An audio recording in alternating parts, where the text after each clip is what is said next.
Greetings, fellow members of the academia. Revolutionary salutations, the suffering masses of Zimbabwe. Welcome to our on-campus conversation. Hashtag redefining narrative. I am Comrade Emmanuel Sitimah from the Zimbabwe National Student Union, the only student union in Zimbabwe. Today, I'm here at Chinhoyi University of Technology, and I'm joined by a well-decorated leader from the University of Zimbabwe, the main Secretary General of the Student Union at Chikomo. Comrade SG, you can equally greet the students at Chinhoyi University of Technology. Thank you very much, my brother, for having me here at the campus conversation. Hashtag redefining the narrative. Hashtag shaping politics. Hashtag shaping the trajectory. Revolutionary salutations, my fellow compatriots. Revolutionary salutations, the members of the academia, in particular, CAT University students. Revolutionary salutations to Comrade Osalos. Revolutionary salutations to my brother Mgovista Mlam and brother Basopo. Thank you very much. Thank you very much, Comrade SG. Comrade SG, we are here in Chinhoyi, a place which I would like to call a historical monument, a place which historians and nationalists know for the popular battle called the Battle of Sinoia, where our 7 Zanla forces were killed and murdered by the Rhodesian forces of the Smith regime. So, Comrade SG, we are here in Chinhoyi, which is also Chinhoyi University of Technology, a university which they call cut above the rest. Yes, they call it cut above the rest, not for no reason, but the evidence is there in the political arena of Zimbabwe. We have Joanna Mamombe, we have Nesai Maro, the Winnie Mandelas of our generation, who are shining in the political arena of Zimbabwe, who are pushing the change and transformational agenda in Zimbabwe. So, comrades, yes, this is a special place.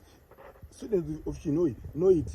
We are here at a great institution to shape and redefine the narrative, to give a drone overview, to give what I would like to call a helicopter analysis of the current status quo of the politics of Zimbabwe, given the background of the popular Al Jazeera documentary, which is clearly showing our gold being looted, our country being looted dry by those who masquerade as government officials, yet they are criminals. So, Comrade SG, as student leaders, my favorite comrade Len Mojida Jongwe made it clear that students world over are known for initiating revolutions and executing it, and Zimbabwe is not an exception. So, Comrade SG, as a student leader, I would want you to give an analysis, a pre-election analysis, as you are aware, but we are in a special year where we are having elections this year, maybe in August, to usher in change and transformation in Zimbabwe. So I want to hear from you. The students want to hear from you as their leader. What's there for the students in a new great Zimbabwe? What's there for the peasants in a new great Zimbabwe? What's there for the suffering teachers who are being given peanuts by the current regime in a new great Zimbabwe? So I would want you to start by giving a background of the politics of the country going forward. Thank you very much, my brother.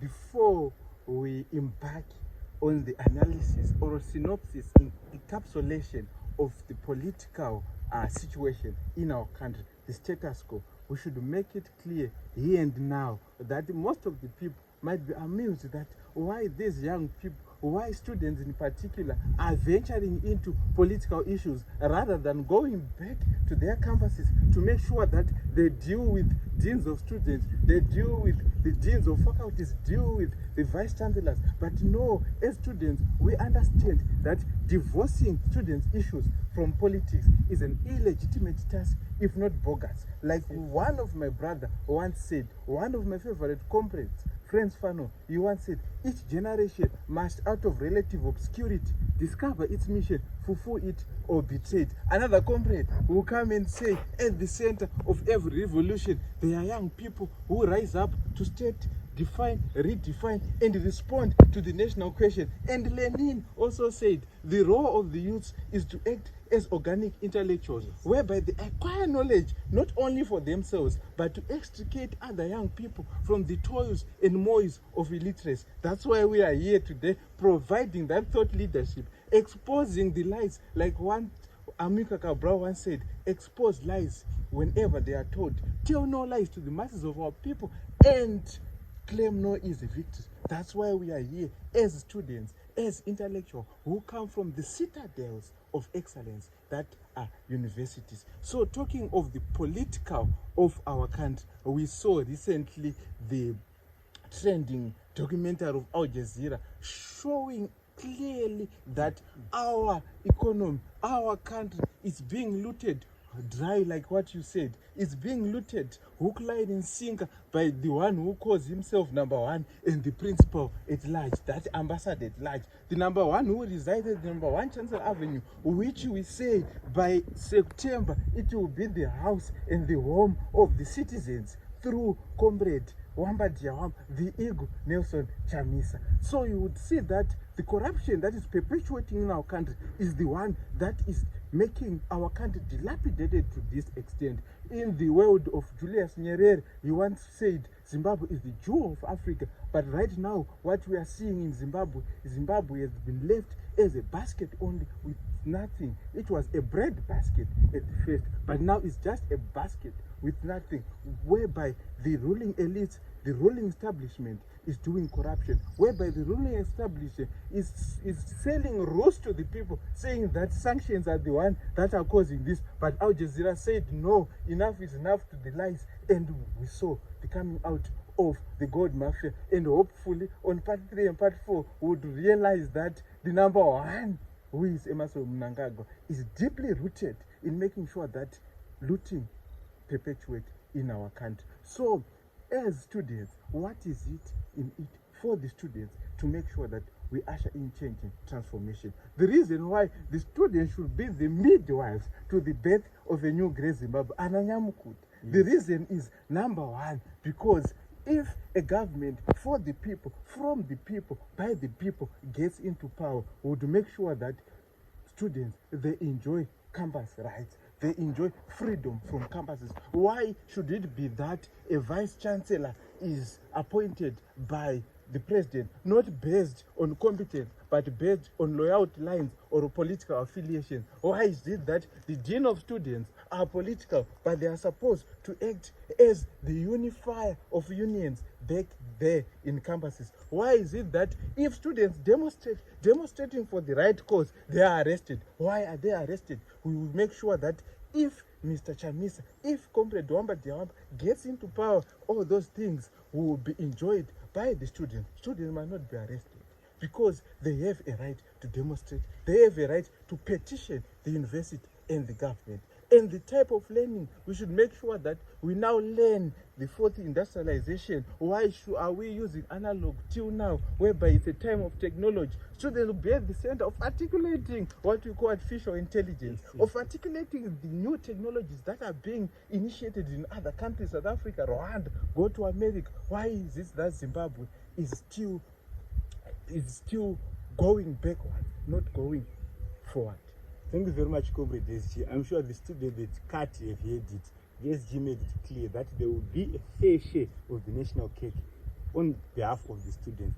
The SG made it clear that as the students, we should be the midwives to the birth of a new great Zimbabwe. Tisu Wananyamukuta, to a birth of a new great Zimbabwe, which is going to be led by the only one, the ego, the visionary, Comrade Wamba Diawamba. Under the leadership of Comrade Wamba Diawamba, if I heard you correctly, Comrade SG, you made it clear that they will put a full stop to the arrest of the students for demanding what is rightfully theirs in the Constitution of Zimbabwe, Section 75. So our message is clear to the Comrade SG, if I heard you correctly, they must register to vote so that they can participate in this agenda, in this transformational agenda, to make sure that we win Zimbabwe for change. So students, let's register to vote. So Comrade SG, as your parting shots, Comrade SG, you know, as student leaders, our role is not only to identify problems, but to also proffer solutions. I'm sure you're a scientist, you're a solution driver, you're a solution-driven leader. So Comrade SG, can you just give a brief solution on the economic, a brief solution on the politics, and of course on the social aspect of our country? So I would like to say the economic problems or predicaments that we are facing in Zimbabwe, they go back to what? To the political. So I will talk of the political solution, which is going to bring the economic solution. Then after that, the social what? Solution. Because right now, the political is defunct. The political has been rotten deep down to the core, to the extent that it is affecting the economic. So number one, we should make sure that we have a leader with ideological rigor and intellectual rigor enough to lead us forward. Because in ZANU-PF, what you are seeing, these are ideological concoctions, whereby at the other end, Mutuluniwe believes in a certain ideology, and ZANU-PF, it is all believes in scientific socialism, but there are contradictions in terms of applying those principles in running the country. So we need leaders who really understand what it takes to be a leader, who really understand that being a leader, you should be a unifier, not a divider. Being a leader, you should be someone who puts ideas at first, who put ideas in front rather than violence and so forth. So the Wamba Diawamba generation, we are saying there are 5 pillars to a new great Zimbabwe. A new great Zimbabwe is anchored on number 1, transformation, number 2, restoration, number 3, reconciliation, number 4, modernization, the last one, globalization. Talking of reconciliation, we have past atrocities that happened during the time of Mugabe. Mugabe said it was a time of madness, but no, it was a genocide whereby leading the 5th Brigade, Parent Shiri, and the Minister of State Security, Emmanuel Sitimah, at the forefront of initiating a genocide. They should apologize to the people of Matebele so that we can move forward in harmony as a united force. Number 2, we talk of restoration. Our economy, our CBD infrastructure, look at it. If someone who died way before 1980 is to wake up today, you won't get lost in that town because nothing has changed. And those things which were there, they have dilapidated because of lack of leadership. We talk also of restoration. We should be able now to restore the culture, the real culture of politics. There's toxicity in our politics. Politics should be a contestation of ideas, not simple gods. Politics should be a contestation of big ideas, not a contestation of big men. So we should make sure that our politics is rooted on the idea that politics, number 1, we put the nation first. Number 2, your political party. Then number 3, your individual. But here in Zimbabwe, this has been reversed and abrogated to the extent that we put ourselves first, then the political second, then the nation at last, which means that representing people is a side hustle, which means you represent people on your spare time, but you are saying it should be the primary goal of a leader. Then we talk of globalization. Zimbabwe should be a nation within other nations. Zimbabwe should be friend to all, south, west, east and north. We should have friends to make sure that everything that we are doing it for the betterment of our country. Stop, my brother. There is modernization. Modernization, we are talking of ushering in new technology so that the police who will be parading in the street of Salisbury or Harare won't parade without enough calories. They will be sitting down in their barracks, making sure that they are policing online, making sure they are policing using technology. So that is what we are offering at large as the citizens. Thank you very much, comrade. I can see you are bubbling with ideas. We definitely record another one in Canvas conversation. That was our conversation, comrades. The SG unpacked and made it clear that let's vote for Comrade Wamba Diawamba to transform Zimbabwe. Let's vote for Comrade Nelson Wamba Diawamba to make sure that we reclaim our position as the jewel of Africa, as he has rightfully said in Nyerere's way, so that we reclaim our position as the breadbasket of Africa. So, comrades, this is our end. We have come to the end of our program, of our on-campus conversation, redefining the narrative. So, comrades, greetings to you, Comrade Oringo, the Commander-in-Chief of the Zimbabwe National Student Union. Greetings to Comrade Mutambara, the Comrade of the Revolutionary Command Council here at University of Technology. So I thank you all.